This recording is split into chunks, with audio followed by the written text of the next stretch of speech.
Hello. Today I'd like to talk with you about coping with stress. Stress is a topic that is relevant throughout the lifespan, and taking a look at how stress affects us and ways of coping with it can be helpful. Of course, stress is a part of everyone's life, and some changes in our lives are for the better, like going away to college, graduating from college, getting married. But even those kinds of positive changes can be stressful.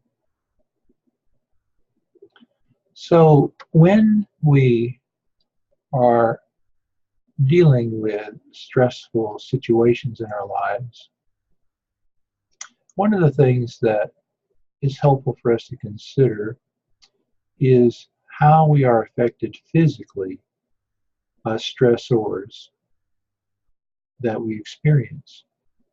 To understand the physiological effects of stress, we need to appreciate the fight or flight response that is activated by the sympathetic subdivision of the autonomic nervous system. If you were walking home late at night and you thought somebody was following you, chances are you would experience an increase in arousal physiologically because of activation of the sympathetic subdivision of your autonomic nervous system. Your heart would beat faster, your breathing rate would quicken, and other physiological changes would occur, preparing you to fight or flee. So in a potentially dangerous situation, the fight or flight response can be adaptive. But our bodies don't do the best job of differentiating between when the fight or flight response is called for and when we're dealing with just day-to-day stressors.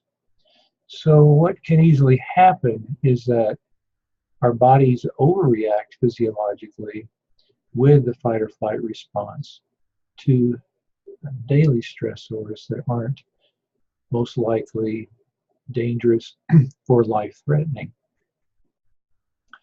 Another physiological change that occurs when our body is reacting to stressors is there's an increase in the production of stress hormones throughout our body, and those stress hormones can take a toll on organ systems in our body when they are continually produced. Folkman and Lazarus also talked about how the way we think about stressors in our lives has an impact on how much we are affected by those stressors. In fact, the way we think about stressors can have a large impact on the extent to which we are affected by stressors that we experience. And the way we think about those events can either help us or harm us.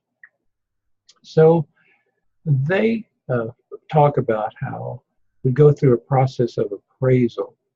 First, we go through what they call primary appraisal, where we look at how we are interpreting the amount of harm that we are experiencing in that stressful situation now,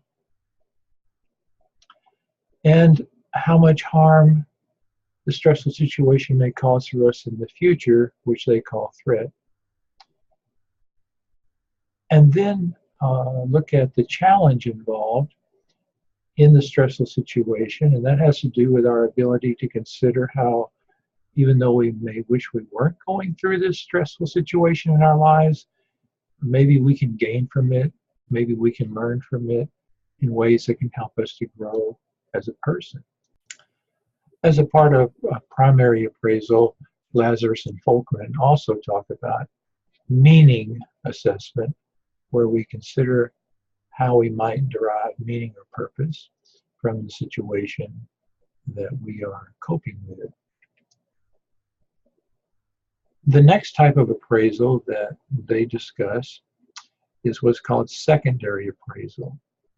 And in secondary appraisal, we consider our strengths and our burdens that we may be bringing to bear in the situation, and options for coping with the situation. Strengths might include things like our ability to stay calm in adversity, and we know we have this ability from past experience. Another strength might be our ability to generate various alternatives in a problem-solving way to deal with a stressful situation. Another strength might be social support that we have in our lives, people we can turn to help us get through difficult times. Burdens might include things like being isolated from other people and not having that support, or turning to self-defeating behavior like using alcohol and other drugs to help us get through difficult times.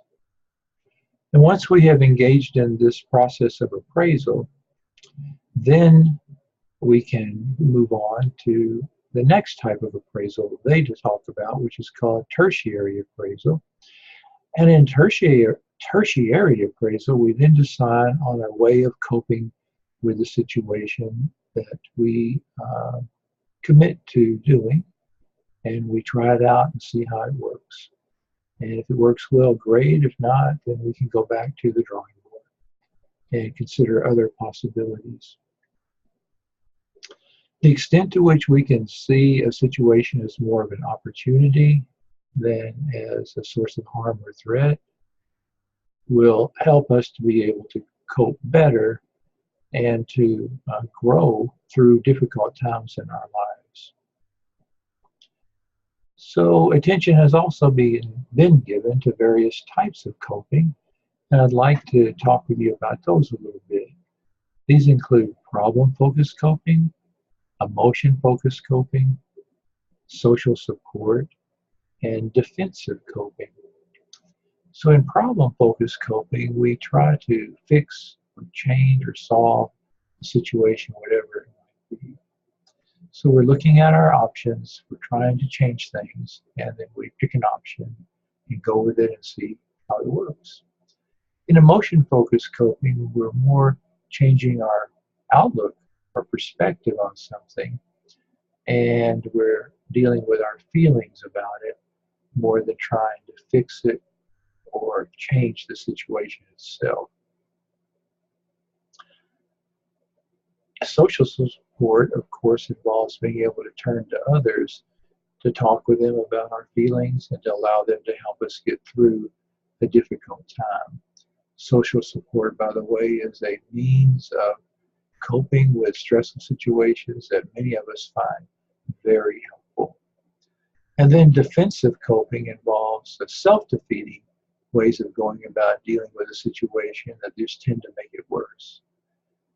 An example of that might be turning to alcohol and other drugs, or trying to deny that the situation exists when really we need to face it and deal with it.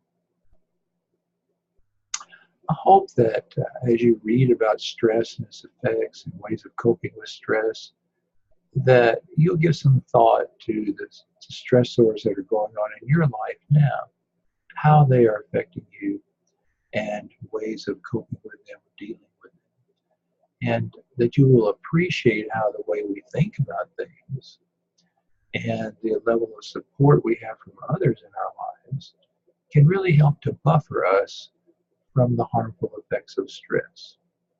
Thank you, and I look forward to talking with you again soon.